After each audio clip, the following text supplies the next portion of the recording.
ইতিহাসের পাতায় এমন কিছু রাত আসে যা মানবজাতির চিন্তাভাবনার সীমানা ছাড়িয়ে যায়। এমন এক রাত ছিল ইসরা ও মিরাজের রজনী।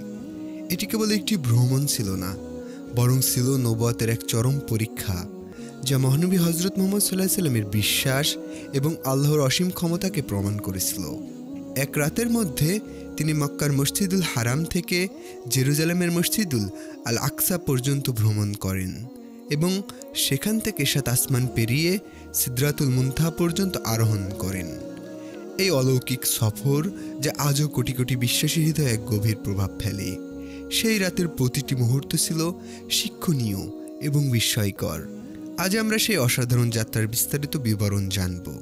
তাহলে চলুন শুরু করা যাক সেই রাতের ইতিহাস। যদি আমাদের ভিডিওটি আপনার ভালো লেগে থাকে তাহলে একটা লাইক দিন এবং আমাদের চ্যানেলটিতে একটা সাবস্ক্রাইব করুন। আপনার একটা সাবস্ক্রাইবই আমাদের পরবর্তী ভিডিও তৈরি করার অনুপ্রেরণা যোগায়। নবুয়ত লাভের আগে মহানবী হযরত মুহাম্মদ সাল্লাল্লাহু আলাইহি সাল্লাম মক্কার কুরাইশ গোত্রের কাছে ছিলেন অত্যন্ত সম্মানিত এক ব্যক্তি। তার সততা, বিশ্বস্ততা এবং অমায়িক ব্যবহারের কারণে তিনি আল-আমিন অর্থাৎ সবচেয়ে বিশ্বস্ত উপাধিতে ভূষিত হয়েছিলেন। তার প্রতি সকলের আস্থা ছিল অপরিসীম। তিনি সকলের বিবাদ মীমাংসা করতেন এবং সমাজের সকল স্তরের মানুষের কাছে তিনি ছিলেন শ্রদ্ধেয়। কিন্তু এই শান্তি ও সম্মান ক্ষণস্থায়ী ছিল। যখন মহানবী মুহাম্মদ সাল্লাল্লাহু আলাইহি সাল্লাম তাওহীদ বা একত্ববাদের বার্তা নিয়ে হাজির হলেন, এক আল্লাহ ছাড়া আর কোনো উপাস্য নেই, তখন কুরাইশরা তার ঘোর বিরোধিতা শুরু করল। তাদের পূর্বপুরুষদের ধর্ম ও মূর্তি পূজার বিরুদ্ধে এই নতুন বার্তা তাদের অহমিকায় আঘাত এনেছিল। তারা তাকে উপহাস করতে শুরু করে, মিথ্যা অপবাদ দিতে থাকে এবং তার উপর অকথ্য নির্যাতন চালায়। এই সময় মুসলিমদের উপর চরম জুলুম নেমে আসে, কিন্তু মহানবী সাল্লাল্লাহু আলাইহি সাল্লাম ছিলেন অবিচল। তিনি আল্লাহর পথে অবিরাম দাওয়াত দিতে থাকেন। নবুয়তের পর প্রথম 10 বছর ছিল মহানবী সাল্লাল্লাহু আলাইহি সাল্লামের জীবনের সবচেয়ে কঠিন সময়গুলোর মধ্যে অন্যতম। এই সময় তার চাচা আবু তালিব এবং তার প্রিয়তমা স্ত্রী খাদিজা রাদিয়াল্লাহু তাআলা আনহা ছিলেন তার সবচেয়ে বড় আশ্রয়স্থল। আবু তালিব তার পারিবারিক প্রভাব খাটিয়ে মহানবী সাল্লাল্লাহু আলাইহি সাল্লামকে কুরাইশদের আক্রমণ থেকে রক্ষা করতেন। অন্যদিকে খাদিজা রাদিয়াল্লাহু তাআলা আনহা তাকে মানসিক শক্তি যোগাতেন এবং তার প্রতি পূর্ণ সমর্থন দিতেন।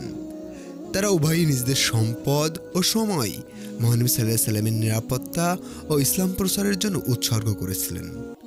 কিন্তু দুঃখজনকভাবে নবুয়তের 10ম বছরে এই দুজন প্রিয় ব্যক্তি পরপর ইন্তেকাল করেন। এই বছরটি আমল হুজুন বা দুঃখের বছর নামে পরিচিত। তাদের হারিয়ে মহানবী সাল্লাল্লাহু আলাইহি সাল্লাম গভীরভাবে শোকাহত হন এবং কুরাইশদের অত্যাচার আরও বেড়ে যায়। এই সময়ই আল্লাহ তার প্রিয় হাবিবকে সান্ত্বনা দিতে এক অলৌকিক যাত্রার আয়োজন করেন। সেই রাতের এক অংশে মহানবী সাল্লাল্লাহু আলাইহি সাল্লাম যখন মক্কার মসজিদুল হারামে বিশ্রাম নিচ্ছিলেন, তখন ফেরেশতা জিবরাইল আলাইহিস সালাম তার কাছে আসেন। জিবরাইল আলাইহিস সালাম তাকে বুরাক নামক এক দ্রুতগামী বাহনে আরোহণ করান। বুরাক ছিল এমন এক প্রাণী যা তার দৃষ্টির শেষ প্রান্তে পা রাখত, অর্থাৎ আলোর গতিতে চলছিল। চক্ষুর পলকে তারা মক্কার মসজিদুল হারাম থেকে হাজার হাজার মাইল দূরে অবস্থিত জেরুজালেমের মসজিদুল আকসায় পৌঁছে যান। এই যাত্রাটি ইসরা নামে পরিচিত। মসজিদুল আকসায় পৌঁছে মহানবী সাল্লাল্লাহু আলাইহি সাল্লাম সেখানে পূর্বে প্রেরিত সকল নবী রাসূলদের আত্মা দেখতে পান এবং তাদের ইমামতি করে নামাজ আদায় করেন। এটি ছিল সকল নবীদের প্রতি তার নেতৃত্বের স্বীকৃতি। মসজিদুল আকসা থেকে শুরু হয় নবী হযরত মুহাম্মদ সাল্লাল্লাহু আলাইহি সাল্লামের ঊর্ধ্বাকাশে যাত্রা, যা মিরাজ নামে পরিচিত। ফেরেশতা জিবরাইল আলাইহিস সালাম তাকে নিয়ে প্রতিটি আসমানের দরজা পার হয়ে উপরে উঠতে থাকেন। প্রথম আসমানে তিনি মানবজাতির আদি পিতা আদম আলাইহিস সালামের সাথে সাক্ষাৎ করেন। দ্বিতীয় আসমানে ইয়াহইয়া আলাইহিস সালামের এবং ঈসা আলাইহিস সালামের সাথে তার দেখা হয়। তৃতীয় আসমানে ইসুফ আলাইহিস সালাম, যিনি ছিলেন সৌন্দর্যের প্রতীক। চতুর্থ আসমানে তিনি সাক্ষাৎ করেন ইদ্রিস আলাইহিস সালামের সাথে, যিনি ছিলেন উচ্চ মর্যাদা সম্পন্ন নবী। পঞ্চম আসমানে হারুন আলাইহিস সালামের সাথে দেখা হয়, যিনি ছিলেন তার ভাই মুসা আলাইহিস সালামের সহায়ক। ষষ্ঠ আসমানে মুসা আলাইহিস সালামের সাথে, যিনি মহান আল্লাহর সাথে সরাসরি কথা বলেছিলেন। এবং সপ্তম আসমানে তিনি সাক্ষাৎ করেন ইব্রাহিম আলাইহিস সালামের সাথে, যিনি কাবা শরীফ নির্মাণ করেছিলেন এবং আল্লাহর প্রিয় বন্ধু ছিলেন। প্রতিটি আসমানের নিজস্ব সৌন্দর্য এবং ঐশ্বরিক রহস্য ছিল, যা সাধারণ মানুষের কল্পনার বাইরে। সপ্তম আসমানের উপর অবস্থিত সিদরাতুল মুনতাহা এক বিশাল গাছ, যা সৃষ্টির শেষ সীমানা নির্দেশ করে। এর উপরে কোনো সৃষ্টি যেতে পারে না। জিব্রাইল আলাইহিসসালাম এখানে এসে থেমে যান, কারণ তারও সীমা রয়েছে। কিন্তু মহানবী মুহাম্মদ সাল্লাল্লাহু আলাইহি সাল্লাম আল্লাহর নির্দেশে আরও এগিয়ে যান, যেখানে কোনো সৃষ্টি প্রবেশ করতে পারে না। তিনি একাকী আল্লাহর সান্নিধ্য লাভ করেন, যেখানে তিনি আল্লাহর সাথে সরাসরি কথা বলেন এবং 5 ওয়াক্ত নামাজের বিধান লাভ করেন, যা পূর্বে 50 ওয়াক্ত ছিল। এই ছিল উম্মতে মুহাম্মদের জন্য আল্লাহর এক বিশেষ উপহার। এই অলৌকিক ভ্রমণ সম্পূর্ণ করে মহানবী মুহাম্মদ সাল্লাল্লাহু আলাইহি সাল্লাম মক্কায় ফিরে আসেন। তখনও গভীর রাত। ফজরের সময় তিনি কুরাইশদের কাছে তার রাতের অভিজ্ঞতার বর্ণনা দিতে শুরু করেন।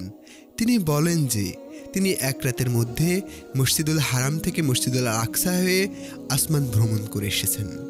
কুরাইশরা তার কথা শুনে হতবাক হয়ে যায়। তার কাছে এটি সম্পূর্ণ অবিশ্বাস্য মনে হয়। তারা থেকে উপহাস করতে শুরু করে এবং বলে, এক রাতের মধ্যে এই দীর্ঘ পথ ভ্রমণ করা কি সম্ভব? আর তুমি কিনা আসমানেও গিয়ে এসেছো?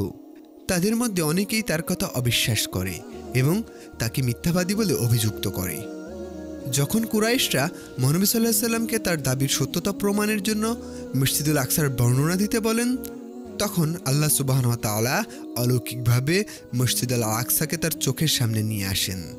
মহানবী সাল্লাল্লাহু আলাইহি সাল্লাম তখন প্রতিটি খুঁটিনাটি বিষয়, এর দরজা, স্তম্ভের সংখ্যা, এমনকি এর মেঝের ক্ষতিগ্রস্ত অংশ পর্যন্ত বিস্তারিত বর্ণনা দিতে শুরু করেন।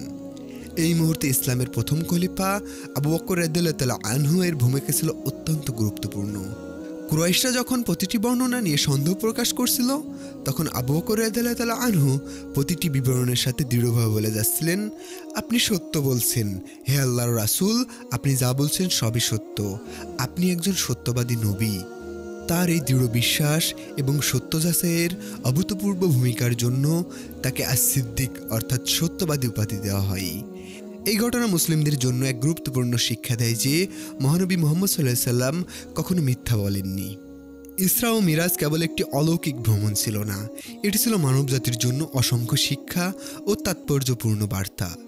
এই রাতে 5 ওয়াক্ত নামাজের বিধান ফরজ করা হয়, যা মুসলমানদের জন্য আল্লাহর সাথে সরাসরি যোগাযোগের মাধ্যম। এটি মুসলিম উম্মার জন্য আল্লাহর এক বিশেষ উপহার, যা পূর্বে 50 ওয়াক্ত ছিল। এই ঘটনা আল্লাহর অসীম ক্ষমতা, মহানবী সাল্লাল্লাহু আলাইহি সাল্লামের নবুয়তের সত্যতা এবং আল্লাহর প্রতি বিশ্বাস ও নির্ভরতাকে গুরুত্ব তুলে ধরে। এটি প্রমাণ করে যে আল্লাহর কাছে কোনো কিছুই অসম্ভব নয়। ইসরা ও মিরাজ মুসলিম উম্মার জন্য এক গভীর আধ্যাত্মিক সংযোগ স্থাপন করে। এটি মক্কা, জেরুজালেম এবং ঊর্ধ্ব আকাশের মধ্যে এক অবিচ্ছেদ্য সম্পর্ক তৈরি করে। এই ঘটনা মুসলিমদের বিশ্বাসকে আরও দৃঢ় করে, আল্লাহর প্রতি তাদের ভালোবাসা বাড়ায় এবং তাদের জীবনের প্রতিটি ক্ষেত্রে আল্লাহর নির্দেশ মেনে চলার গুরুত্ব স্মরণ করিয়ে দেয়। এটি মুসলমানদের জন্য একটি অনুপ্রেরণা, যা তাদের মনে করিয়ে দেয় যে যতই প্রতিকূলতা আসুক না কেন, আল্লাহর সাহায্য সর্বদা তাদের সাথে আছে। ইসরা ও মিরাজের অলৌকিক যাত্রা কেবল অতীতের একটি ঘটনা নয়, এটি বর্তমান ও ভবিষ্যতের জন্য এক অবিরাম প্রেরণা। এটি আমাদের শেখায় যে বিশ্বাসের অটলতা, ধৈর্য এবং আল্লাহর প্রতি পরিপূর্ণ ভরসা থাকলে যে কোনো অসম্ভব সম্ভব হয়ে ওঠে। আসুন আমরা এই মহামান্বিত যাত্রা থেকে শিক্ষা গ্রহণ করি এবং নিজেদের জীবনকে আল্লাহর পথে নিবেদিত করি। এই বিশ্বাস আমাদের সকল বাধা অতিক্রম করে সফলতা এনে দেবে ইনশাআল্লাহ। যদি আমাদের ভিডিওটি আপনার ভালো লেগে থাকে তাহলে একটা লাইক দিন এবং আমাদের চ্যানেলটিতে একটা সাবস্ক্রাইব করুন। আপনার একটা সাবস্ক্রাইবই আমাদের পরবর্তী ভিডিও তৈরি করার অনুপ্রেরণা যোগায়। পরবর্তী কোনো ভিডিও আসা পর্যন্ত আপনারা ভালো এবং সুস্থ থাকুন। আল্লাহ হাফেজ।